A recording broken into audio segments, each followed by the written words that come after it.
shoot threes from logo. We never seen that before. That's my point. Steph Curry, a little kid. Like, Steph Curry, I love, you know why I love Steph Curry? Because I've never seen that before. In the latest Whirlwind episode on Sport Pulse, the world of women's basketball was treated to a spectacle that no one saw coming.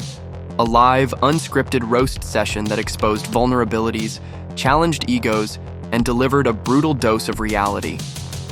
Angel Reese, the rising star and podcast host who has long been a polarizing figure in the sport, found herself in the hot seat on her own show.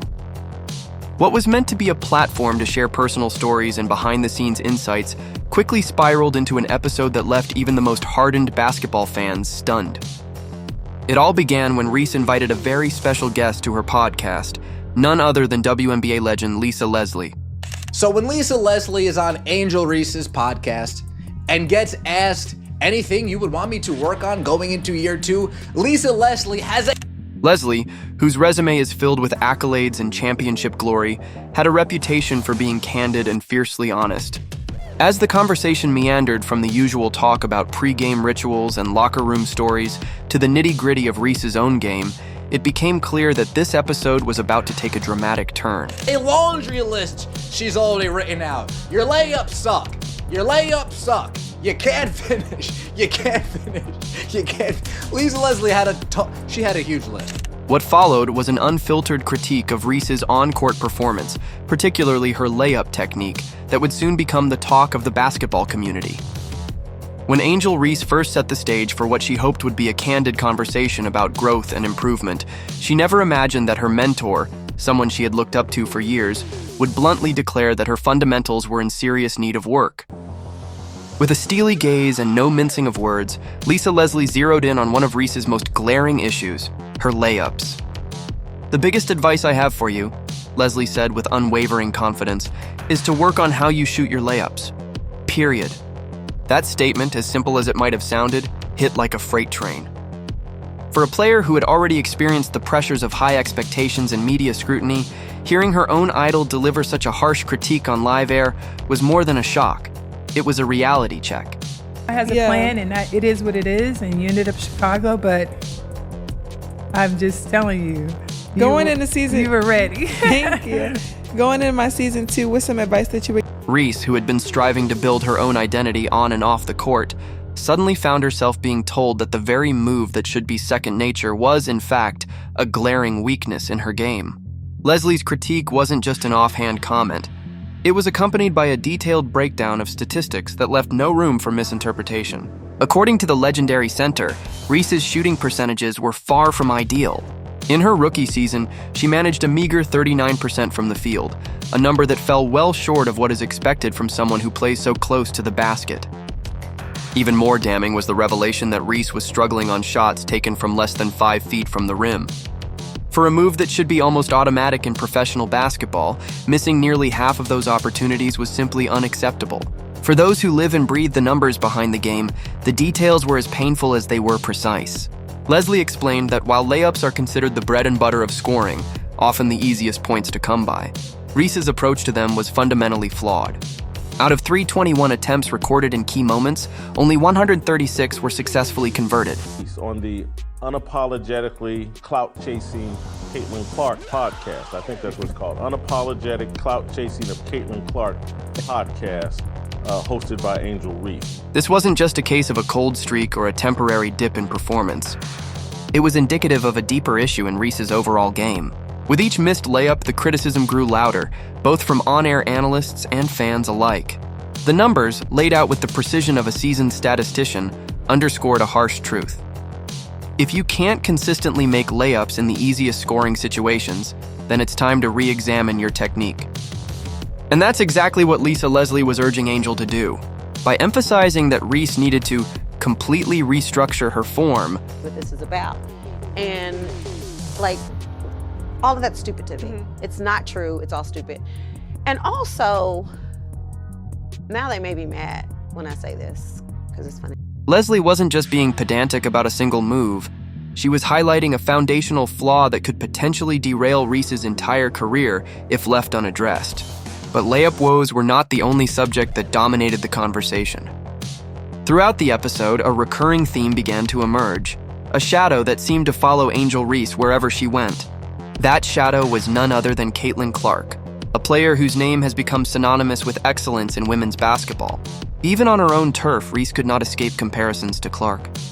Whether discussing pre-game routines, personal anecdotes, or even career aspirations, Asia's 22, Caitlin's 22. Like, those are some hell of a good number 22. And we're all a part of the Nike family. Clark's achievements and her dominant on-court presence were mentioned time and again. For some observers, it was almost comical how effortlessly Reese's conversation kept circling back to Clark. Was it a matter of deep-seated rivalry? Perhaps an unspoken admiration? Or simply a reflection of the fact that Clark's skills and success have made her an almost inescapable figure in the sport? Reese, people often mention Caitlin Clark. You've said in interviews, there's no beef, but the media keeps going on. This is your platform, so how do you feel about that situation? Shaq's critique didn't stop at the comparison. He went on to take aim at Reese's layup technique once again, reinforcing what Leslie had already said in even harsher terms. "You can't be Rookie of the Year if all you do is flip shots," he declared. In his signature booming voice, Shaq's words resonated with a mix of amusement and genuine concern. His message was clear. While Angel Reese had plenty of potential, her current approach was far from the mark.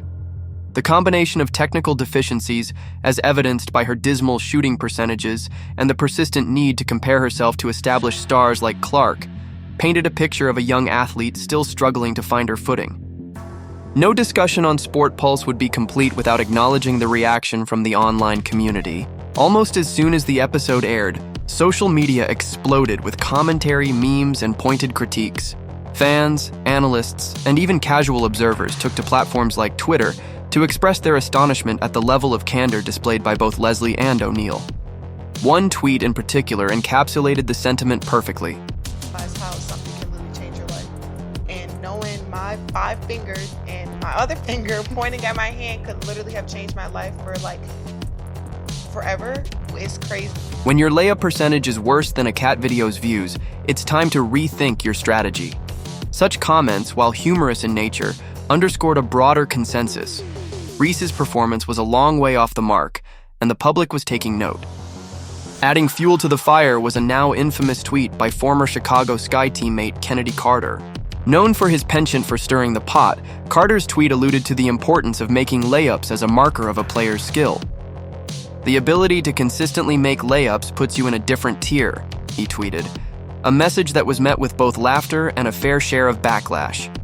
Fans quickly connected the dots, pointing out that Carter's message was a thinly veiled reference to Reese's struggles.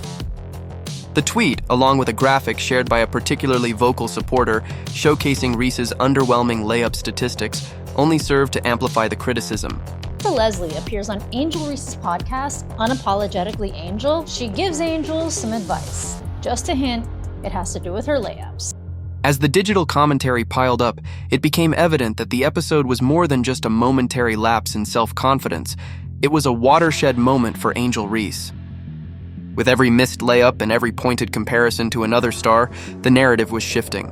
Rather than being seen as a rising talent with untapped potential, Reese was increasingly viewed as a player whose deficiencies were being relentlessly spotlighted. The social media storm, with its blend of humor and harsh reality, left no doubt. The basketball world was watching closely, and expectations were higher than ever. Angel Reese's journey on Sport Pulse has always been a study in contrasts. On one hand, she has built a brand on unapologetic self-promotion, sharing behind-the-scenes glimpses of her life, flaunting her personality, and engaging with fans on a level that few athletes dare to. On the other hand, that very openness has sometimes translated into overexposure, with every misstep being magnified by a relentless media machine.